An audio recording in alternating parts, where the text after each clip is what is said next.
하나님 아버지 감사합니다. 오늘 이렇게 귀한 주일 맞아서 저희들이 한자리에 모여서 예배드릴 수 있게 하심을 감사합니다. 저희 한 주 동안도 건강하게 지내게 하시고 또 이 자리에 이렇게 모여서 예배드리고 또한 주님께 회개합니다. 주님, 한 주간 저희가 실수하고 우리 스스로가 자각하지 못하고 지은 죄 많사오니 주님께서 불쌍히 여기시고 저희를 용서하여 주시옵소서. 주님, 특별히 오늘은 저희 힐링교회의 2주년 주일입니다. 주님께서 2년 전에 큰 뜻을 저희에게 주시고 그 뜻을 삼아 저희가 이 교회를 시작하였으나 주님, 많은 부족함이 있습니다. 주님께서 보아 저희 교회 부족한 점을 채워주시옵소서. 그러나 저희 교회가 이렇게 아름다운 공동체가 되게 하시고 또한 저희 교회 예배 말씀이 전 세계에 필요한 영혼들에게 사용되게 하심을 감사합니다. 주님, 저희 교회 부족한 점을 주님께서 아시오니 주님 채워주시고 특별히 우리 교회에 이렇게 힘이 될 수 있도록 항상 자리 채워주시는 여러 성도님들과 특별히 김경도 장로님, 김민영 권사님께 축복을 부어주시옵소서. 주님, 저희 목사님에게 영권을 더욱더 부어주시고 그리고 마음이 상하지 않도록 주님께서 붙잡아 주시옵시고 주님 말씀으로 주님 붙잡아 주시옵소서. 저희 사모님 건강하게 하옵시고 또한 우리 사모님께 더욱더 찬양의 은사가 주님의 마음껏 부어질 수 있도록 주님 인도하여 주시옵소서. 교회 함께 했지만 또 이 자리에 있지 않은 우리 송광준 집사님 건강 지켜주시고 멀리 있어도 주님께서 항상 붙들어서 그가 어디 가든 성공할 수 있도록 하옵시고 또한 멀리 있지만 가족들을 위해서 항상 기도하는 우리 집사님 될 수 있도록 주님께서 붙잡아 주시옵소서. 우리 교회 모든 이에게 주님 축복하여 주시옵시고 3주년 되었을 때는 우리가 가진 부족한 점들이 조금 더 나아질 수 있도록 주님 인도하여 주시옵소서. 예수님의 이름으로 기도했습니다. 아멘.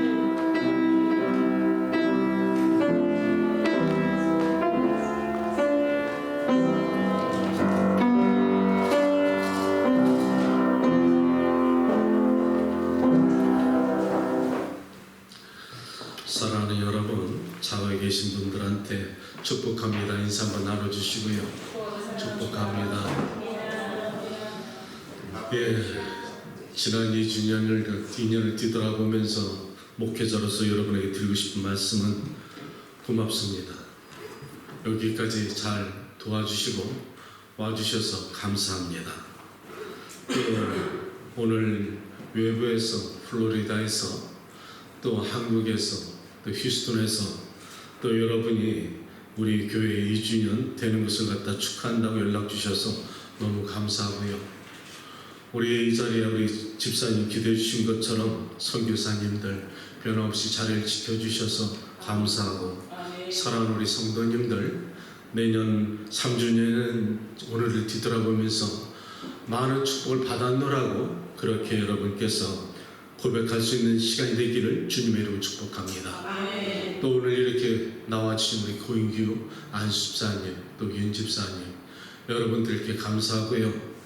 우리 하나님의 말씀 23장 욥기 딱 한 절만 오늘 함께 우리가 봉독합니다.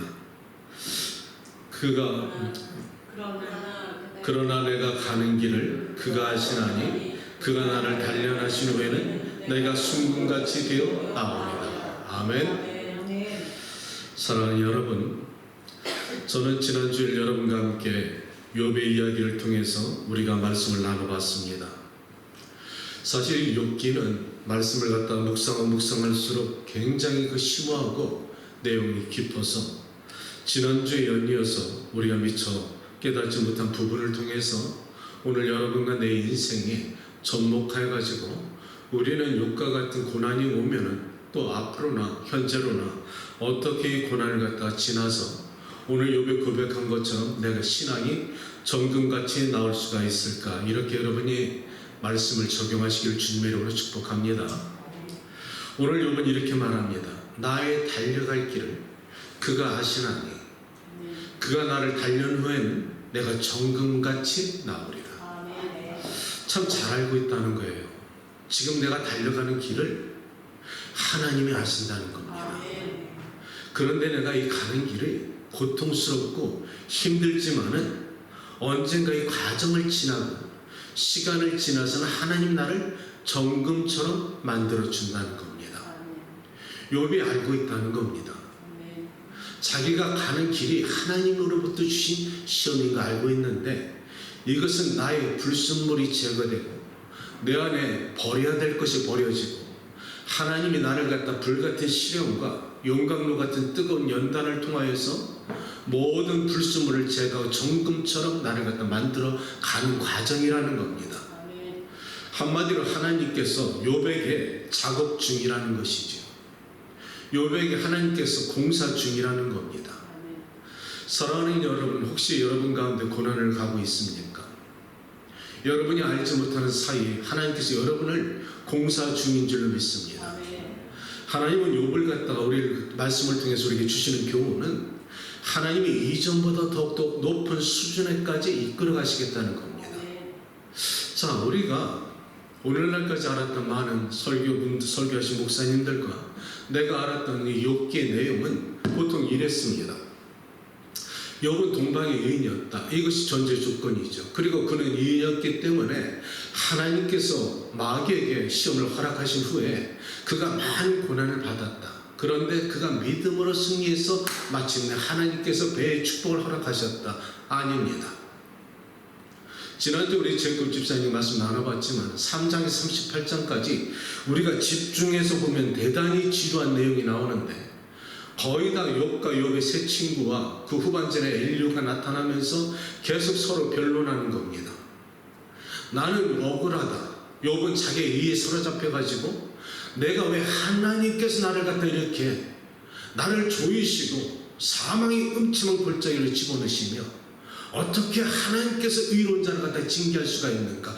계속 처음에는 이렇게 아주 아름다운 신앙고백도 하지만은 많은 순간 하나님께 불평하고 짜증내고 화를 내고 있다는 것이죠. 세 친구들은 거기에 따라서 처음에는 욥을 갖다 위로하는 척 하더니 시간의 흐름에 따라서 야 욥아 네가 죄가 졌지. 그러니까 하나님이 너를 갖다 징계한 거야. 한번 올바로 생각해봐. 이 지적질하고 있다는 것이죠.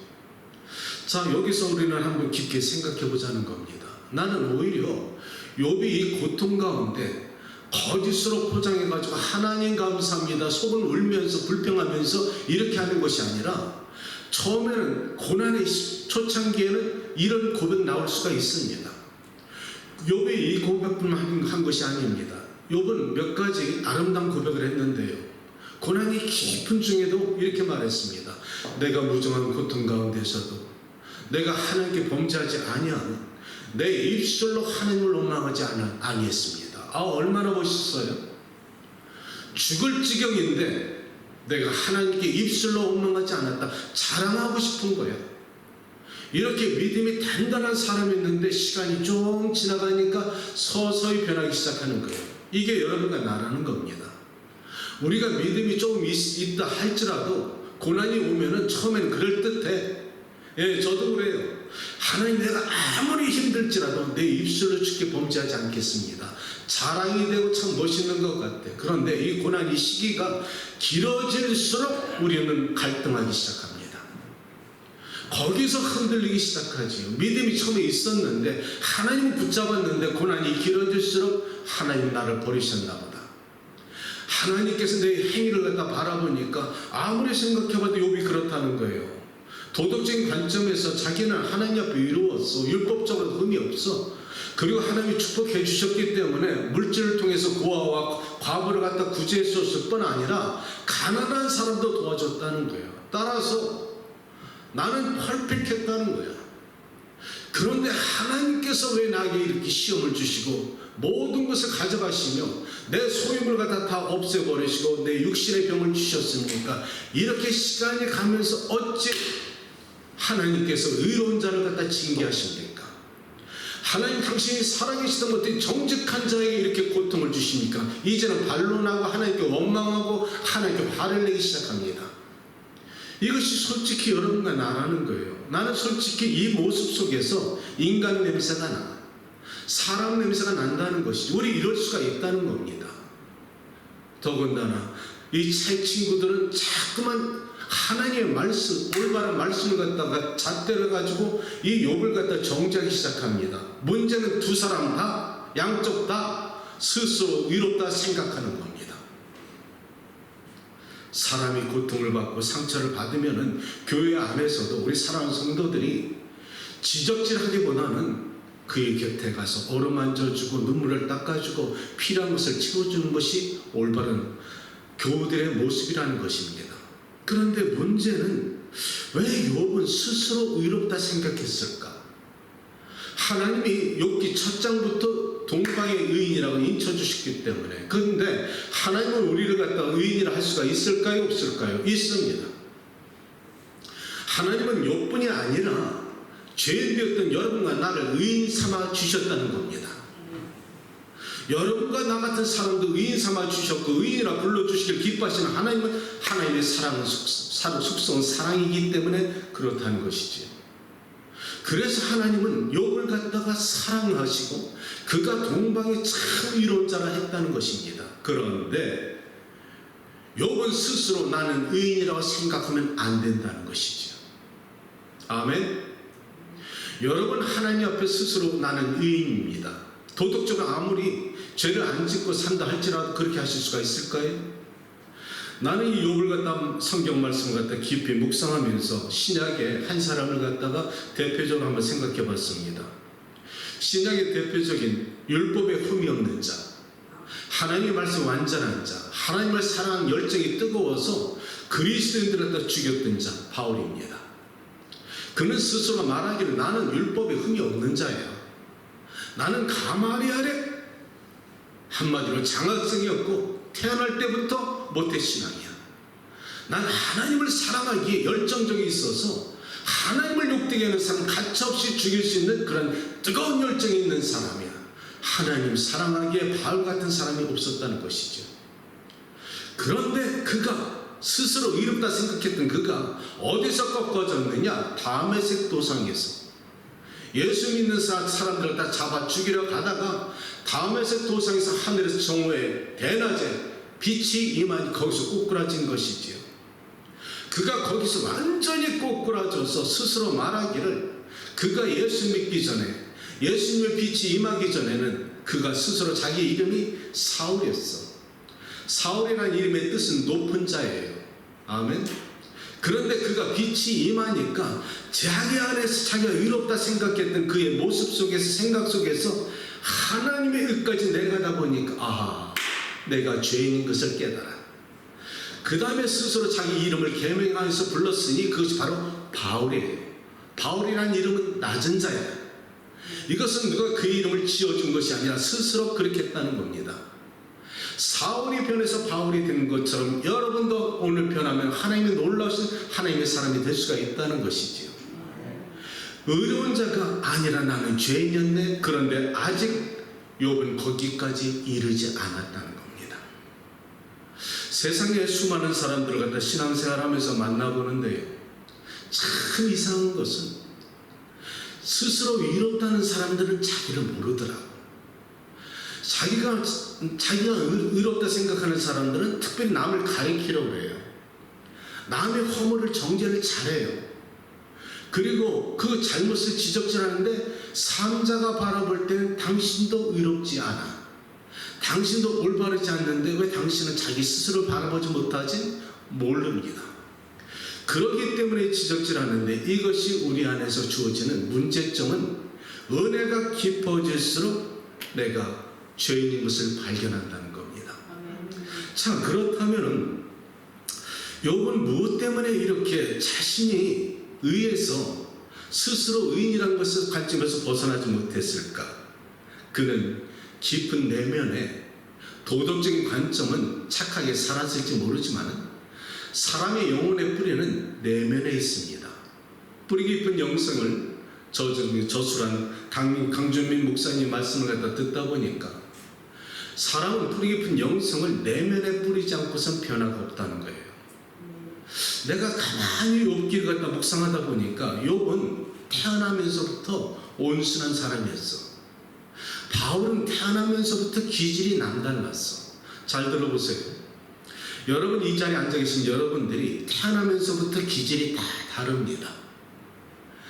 예수 안 믿어도 도덕적으로, 세상적으로 양심이 바르고 법 없이 살 수 있는 사람이 있어요, 없어요? 오히려 예수 믿는 사람보다 잘 사는 사람이 있습니다.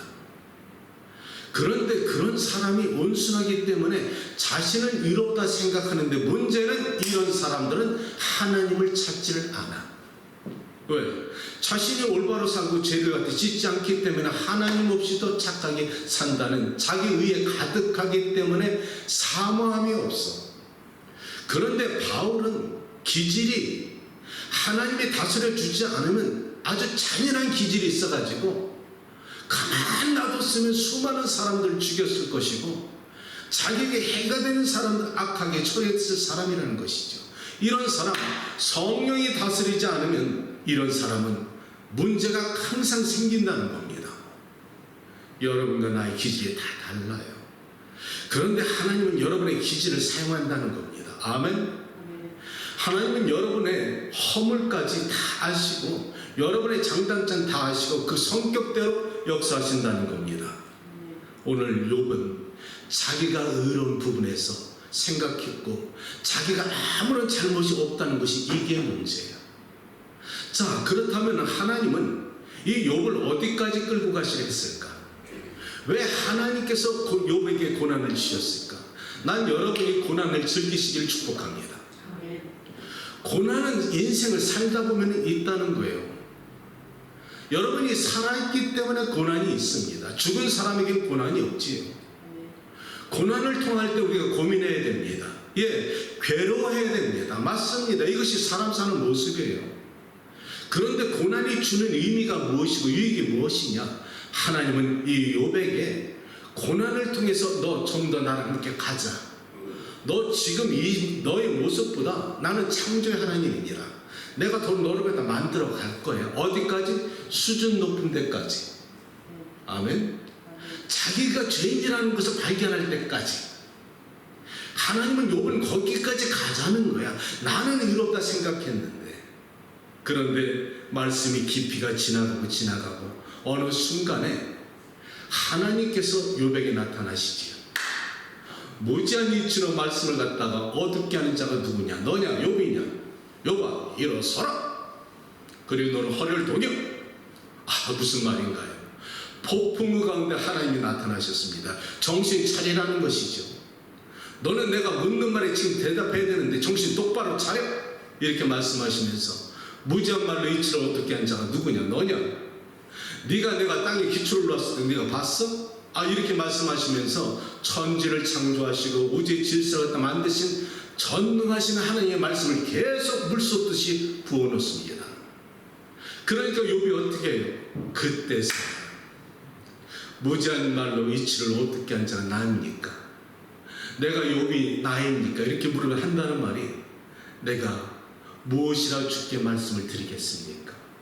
미천한 자가 그제서야 미천하되 하나님의 인자가 나타나니까 그제서야 내가 천한 입술로 어찌 하나님께 말씀을 드리리까? 내가 손으로 입을 가릴 뿐입니다. 샤랍한다는 것이지. 그러면서 한다는 말이 내가 전에는 귀로만 주께 대해서 들었더니 이제야 눈을 들어 주를 바라봅니다. 이제야. 언제까지? 하나님을 만날 때까지. 그전에는 몰랐다는 거예요. 그전에는 귀로만 들었다는 거예요. 그런데 이제야 하나님의 임재 앞에서 내가 당신을 갖다가 볼 수가 있습니다. 마음의 눈을 떠서 하나님을 갖다 볼 수가 있다는 거예요. 사랑하는 성도 여러분들이요, 제발 귀로만 하나님을 듣지 말고 성숙한 가정에 가서 여러분의 내면의 눈을 떠서 하나님을 보시길 주님의 이름으로 축복합니다. 그랬더니 이제야 욥이 고백하는 겁니다. 하나님은 여기까지 끌고 오길 원하셨던 거예요. 여기까지 끌고 오기 위해서 너와 함께 가자. 고난이 그에게 유익이 됐다는 겁니다. 그런데 아무리 성경을 봐도 몇 번을 봐도 욥이 스스로 믿음으로 승리한 게 아니더라고. 하나님의 오늘 임재까지 여기까지 수동적으로 끌려온 것뿐이야. 꼬락꼬락 바락바락 대들면서 하나님께 화를 내고 따지면서도 여기까지 끌려갔다는 거예요. 자기 능동적인 태도가 아니라 수동적인 태도로 끌려오다 보니까 뒤돌아보니까 하나님을 만난 거지. 아멘. 이것이 영적 체험이라는 겁니다. 사랑하는 성도 여러분, 나는 하나님이 이래서 좋습니다. 우리가 믿음이 좋아서 하나님께서 우리를 축복하시는 것이 아니라 우리가 고통과 고난 속에서도 파락파락 하나님께 대들고 짜증내고 화를 내도 하나님의 손을 붙잡고 가면은 하나님 어느 순간에 그래 됐다, 여기까지다, 너 이전보다 많이 신앙이 자랐으니까 한 단계 업그레이드 했으니까 너에게 선물을 주마, 축복의 문이 열린다는 것이죠. 이것은 거저 얻어지는 것이 아니라 영적 축복과 모든 것은 영혼의 뿌리를 깊이 내리는 자에게 나타난다는 겁니다. 나는 오늘 여러분과 함께 어떻게 고난이 올 때 우리가 이것을 갖다가 피하거나 감당할 수가 있을까요? 고난은 누구에게나 온다는 겁니다. 첫 번째, 영혼의 뿌리를 깊이 내리시기를 축복합니다. 성숙한 자일수록 말이 가볍지 않습니다. 나는 여러분들이 가볍지 않기를 축복합니다. 바다에 폭풍이 불 때 배가 그 폭풍을 지날 때는 배가 가볍고 그 배 밑에 하중이 가벼우면 뒤집어집니다.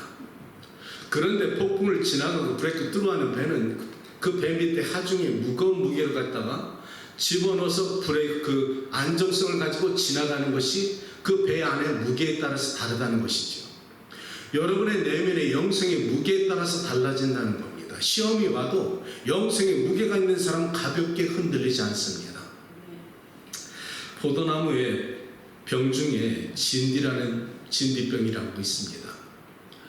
포도나무가 진디병에 걸리면 땅 위에서 나타난 나무와 나무 가지는 멀쩡하고 열매도 멀쩡하다는데요, 당도는 없습니다. 그런데 시름시름 죽어갑니다. 죽음의 서곡을 아무도 못 본다는 거예요.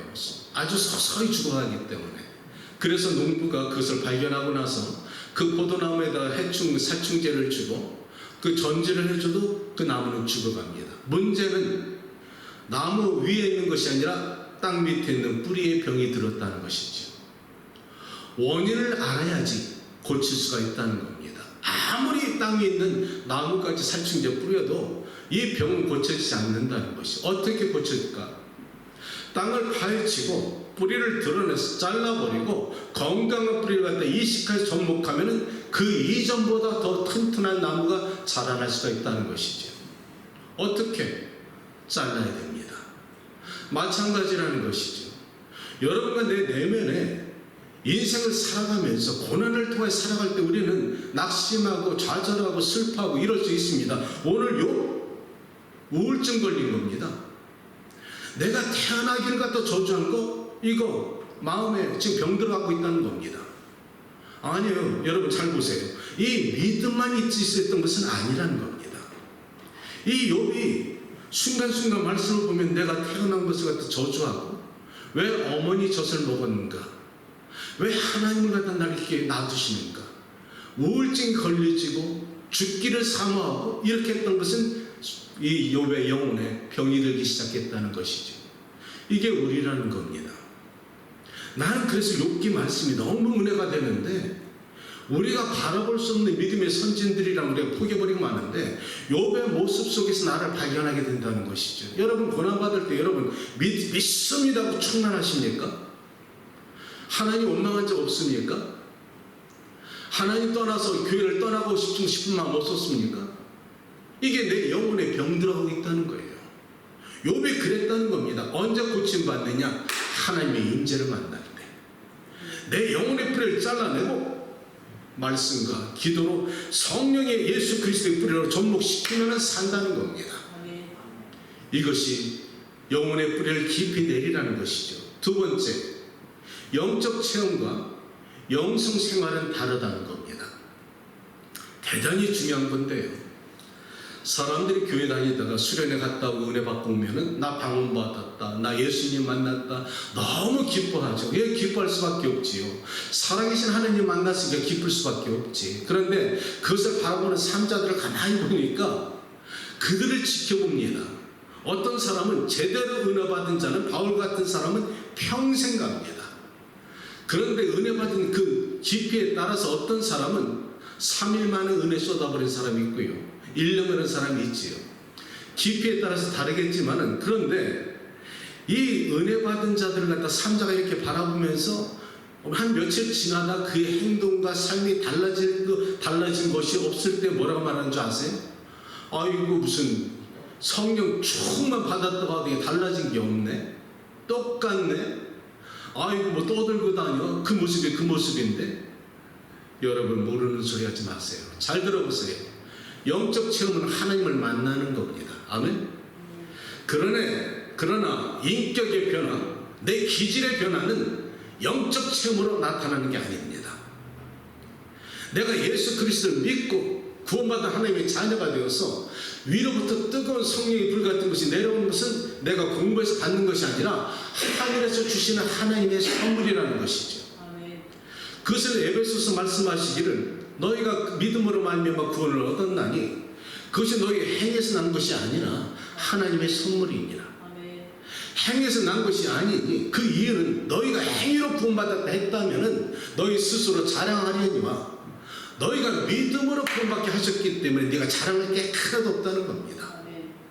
또한 로마서에 말씀하시기를 해 아래 의인은 한 명도 없느니라.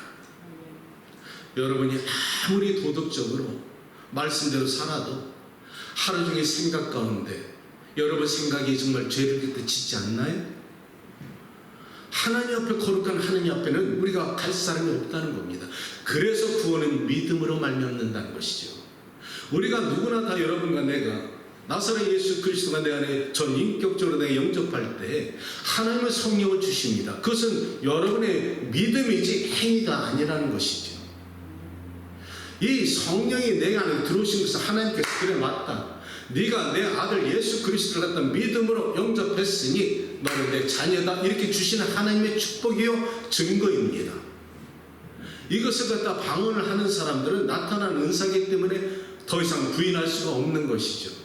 그런데 이 영적 체험은 내 각자의 기질이 변화받기 이전에, 인격이 변화받기 이전에 올 수가 있다는 겁니다.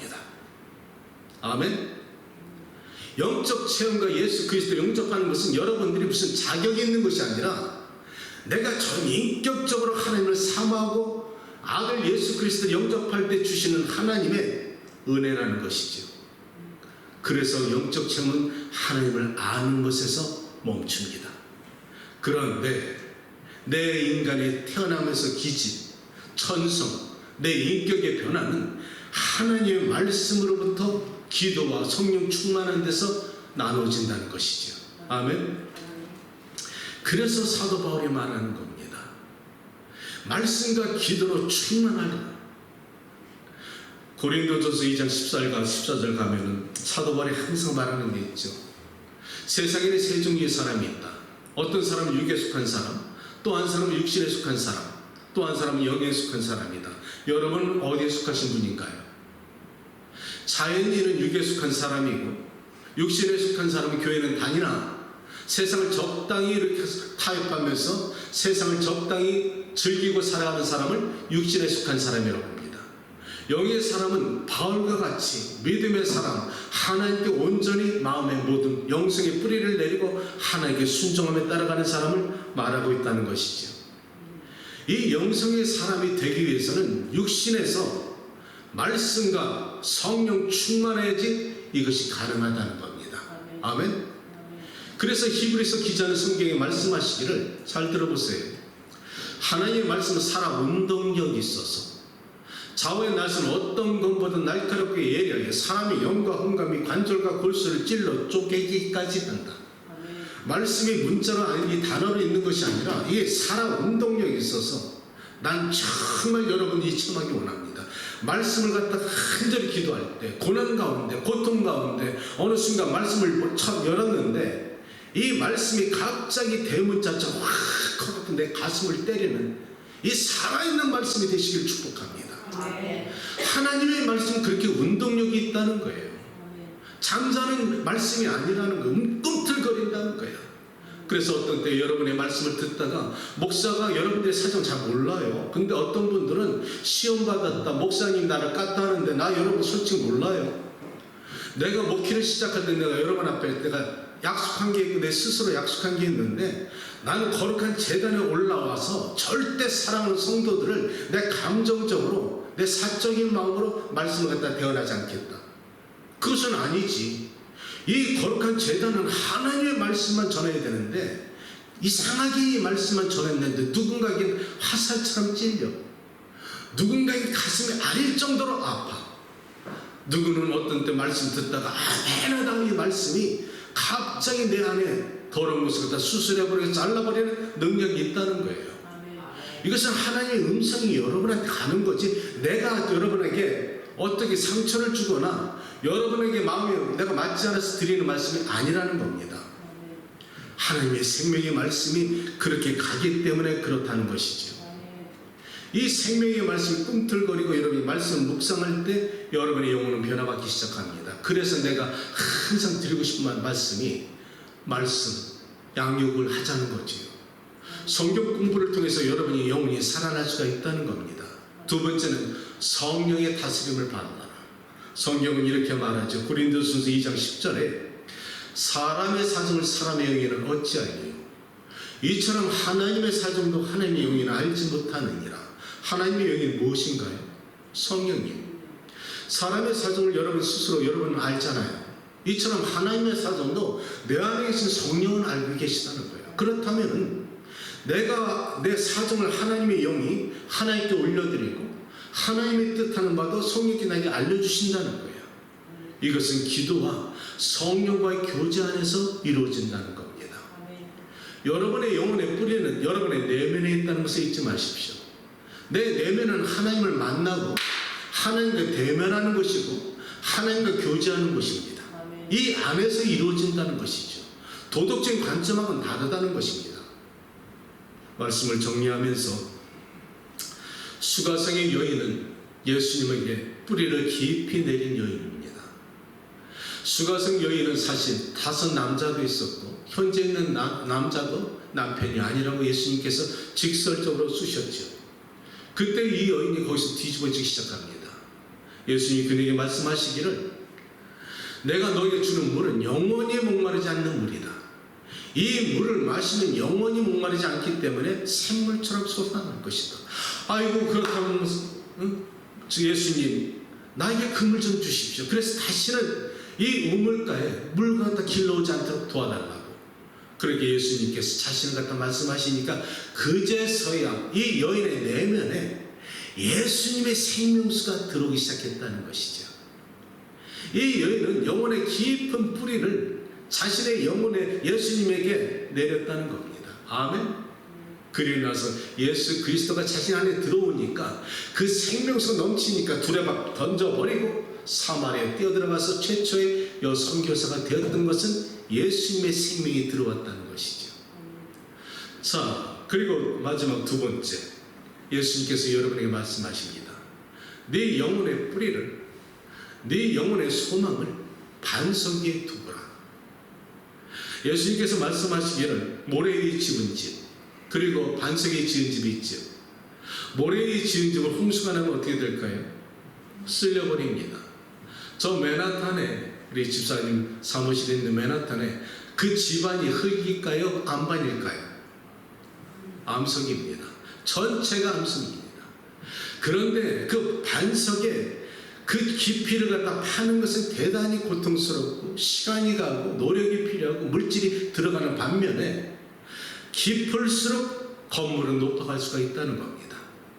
어떤 홍수나 폭우나 어떤 태풍에도 넘어지지 않는다는 것이죠. 깊이 팔수록 높아진다는 겁니다. 골짜기가 깊을수록 산은 높다는 얘기죠. 바다가 아무리 태풍이 몰아쳐도 그 바다 위에는 파도가 산더미처럼 모든 것을 삼켜버려도 깊은 바닷속은 고요하다는 겁니다. 아멘. 여러분의 영혼의 뿌리를 어디에 내려야 될까요? 고난 가운데, 고통 가운데 깊이 내릴수록 그 안은 평안합니다. 내가 어떤 시련과 역경과 태풍과 쓰나미가 몰아쳐와도 깊이 예수님께 반석에 내가 믿음의 뿌리를 내리면 흔들리거나 고통이 있을지라 뽑히지는 않는다는 것이죠. 이 교회가 반석이라는 겁니다. 여러분의 신앙을 교회에다 깊이 뿌리를 내릴 때 하나님은 여러분을 통해서 영광 받으실 줄로 믿습니다. 사랑하는 여러분, 하나님은 오늘 욥의 이 유물을 고난 속에서 불평하고 하나님 앞에 따지긴 했지만 마지막 결론의 중요한 점은 바로 이거였습니다. 하나님을 떠나지 않았다. 우리가 삶에 고난이 있어도 하나님을 갖다 떠나고 거역한 욥의 아내는 어떻게 됐지? 멸망에 이르렀습니다. 고난이 조금만 찾아오면 하나님이 어디 있어? 나 그만둘래. 여기까지 나 멈출 거야. 하나님을 떠나고 멀리 가버리면 결국 망해버리지만 이해할 수 없는 고난과 내 문제 속에서도 힘들지만 끝까지 투덜거리면서 가다 보면 언젠가 하나님이 여기까지다. 그리고 나서 우리는 고백할 수가 있겠죠. 이제야 내가 스스로 의롭다 생각하고 왜 나만 받는 고난이라고 생각했더니 이제야 깨닫습니다. 당신께서 나를 여기까지 인도하시려고, 그래서 당신께서 나를 여기까지 붙잡아 주셨군요. 이제야 눈을 들어 하나님을 바라봅니다. 이 고백이 여러분에게 있길 바랍니다. 왜 나만 받는 고난이냐고? 천만에 예수님도 스스로 하나님의 아들이면서 스스로 낮은 자가 되어서 고난 가운데 들어가셨으면 하나님의 영광을 이루려 함이라. 예수님도 고난 받았는데 우리가 무엇이 간데 우리는 고난이 피해가야 되느냐? 우리가 받는 고난이 예수님의 고난과 비교할 수 없고 욕과 비교할 수가 없고 믿음의 분량대로 오지만은 그 믿음의 분량대로 고난이 왔을 때 내게 하나님께서 나를 갖다 유익하게 하시고 정금처럼 만들리라. 이 믿음으로 승리하시는 여러분들 되시길 주님의 이름으로 축복합니다. 사랑하는 아버지 하나님, 2주년을 맞이하면서 뒤돌아볼 만한 어려움도 있었고 힘든 부분도 없지 않아 있습니다. 그러나 이 고난을 지나면은 어느 순간에 이제 내가 깨닫습니다. 그때 그 시절, 어려운 시절에 하나님께서 그때 나를 낮추시고 살아계신 하나님을 만나고자 하는 하나님의 축복이 있었음을 이제야 깨닫습니다. 그런 고백을 할 수 있는 사랑하는 성도님과 교회되게 만들어 주시옵소서. 성도들을 축복해 주시기 간절히 바라올 때 예수님의 이름으로 기도합니다. 아멘. 우리 말씀 본문을 갖다 묵상하면서 우리 함께 기도해 찬양할 때 하나님이 여러분에게 오늘 놀라운 축복을 하시길 축복합니다.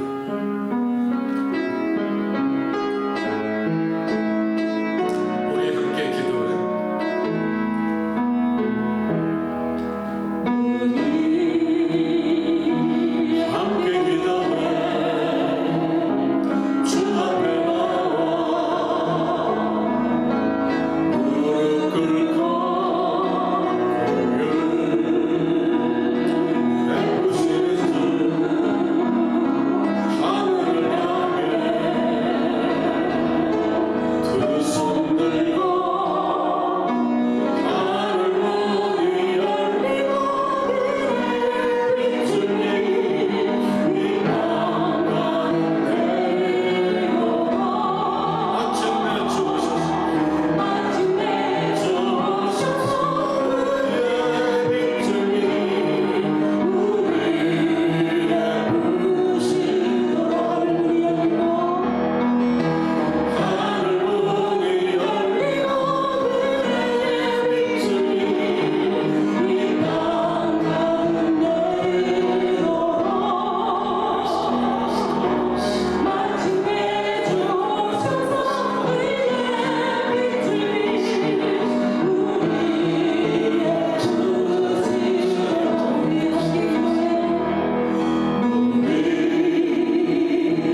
주시고 우리의 상처를 닦아주시고 욥을 여기까지 불러주신 아버지 하나님, 이해할 수 없는 고난이 무엇이냐고 물었는데 그 안에 나를 발견하게 하시고 나가 죄인인 것을 발견하게 도와주셨습니다. 주여, 나는 죄인으로서이다 고백할 수 있는 여기까지 우리를 인도하시기를 원합니다. 사랑하는 아버지 하나님, 사랑하는 성도들의 가정을 지켜주시고 지난 2주년을 뒤돌아보면서 우리가 또 깨닫게 하시고 다가올 1주년을 가면서 아버지 새로운 감으로 가시게 도와주시고 하나님, 이전보다 더욱더 아름다운 열매와 결실을 맺을 수 있도록 사랑하는 성도들에게 사명감을 허락하여 주시고 뜨거운 열정과 뜨거운 감동으로 새 한 해를 다가설 수 있도록 축복하여 주시옵소서. 영혼이 잘된같이 범사가 잘되기를 원합니다. 영혼이 아버지는 영성으로 축복하시고 영혼의 뿌리를 깊이 내리게 하시고 영성 생활을 말씀과 성령 충만으로 승리하게 도와주시옵소서. 하나님의 거룩한 백성, 하나님의 사랑받는 자녀로 조금 더 부족함이 없도록 인도하여 주시옵소서. 오늘을 바라보지 말게 하십시오. 내일을 바라볼 수 있기를 원합니다. 하나님이 준비하신 그 축복에 이를 때까지 하나님의 손을 놓지 않는 성도들 되기 바랍니다.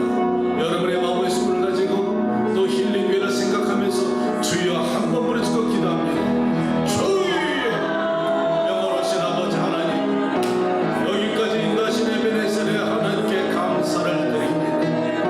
나의 하나님이여, 나의 하나님, 어찌하여 나를 버리셨나이까 보내주던 예수 그리스도의 말씀 기억하면서 우리가 때로는 너무 힘들고 어려워서 이럴 때가 있었음을 고백합니다. 그러나 그 가운데서도 끝까지 하나님의 영광에 이르기까지, 하나님의 거룩성에 이르기까지 주님의 손을 붙잡고 여기까지 왔사옵니다. 하나님께서 우리를 갖다 성숙한 부분에 이르기까지, 우리가 아버지의 성화의 과정에 가기까지 우리의 발걸음을 인도하시고 우리의 눈물을 닦아주시고 우리를 당신의 분량에까지 인도해 주시기를 간절히 원하고 원합니다. 사랑하는 성도들에게 믿음을 더하여 주시옵소서. 사랑하는 성도들에게 말씀으로 더하여 주시옵소서. 낙심하지 말게 하시고 지나가는 과정이라 생각하게 하시고 비가 온 뒤에 아버지 하나님 마른 땅이 되는 것처럼 어둠이 지나가는 광명이 나타나는 것처럼 어둠이 지나갈 때가 있고 하나님이 놀라신 축복을 누릴 때가 있을 믿사오니 악역에 속지 말게 하시고 주저앉지 말게 하시고 일어서라 말씀하신 것처럼 일어서기를 원합니다. 오늘 아버지 사랑하는 성도들의 허리를 단단히 두이고 하나님의 인재 앞에서 대답하게 하시고 하나님의 거룩하신 인재 앞에서 내가 죄인 것을 발견하게 하시고 하나님이 나를 하나 불쌍히 여기시고 긍휼히 여기서 내 가정과 내 자녀와 나의 삶의 모든 환경을 축복하여 주시옵소서. 나의 하나님이여 불쌍히 여겨주시길 원합니다. 날마다 주의 주신 은혜로 충만하시길 원합니다. 하나님, 우리 사랑하는 성도들의 눈물을 닦아주시고 한달이 아버지 덮고 축복하게 하여 주시며 영혼이 잘된같이 범사가 잘 될 수 있도록 도와주시옵소서. 하나님 말씀에 깊이 뿌리를 내리게 하시고 하나님 아버지 영성생활과 말씀과 성령 충만하게 도와주시옵소서. 우리의 영성생활을 통해서 이렇게 영광을 돌리게 하시고 삶의 질도 아버지 풍요롭게 도와주시며 영혼이 잘된같이 범사가 잘 될 수 있도록 도와주시옵소서. 하나님, 이 자리에 함께 하신 우리 고유한 수사님 나사렛 예수 이름을 시작해 기도하옵소서. 진리한 수하시고 아버지 머릿속에 어둠을 떠나게 하시고 하나님 예수 이름을 깨끗하게 도와주시고 사랑하는 성도들의 마음에 소원이 있사오니 오늘 응답하여 주시옵소서. 하늘의 문을 열어주신 것을 감사합니다. 믿음으로 선포하는 것을 감사합니다.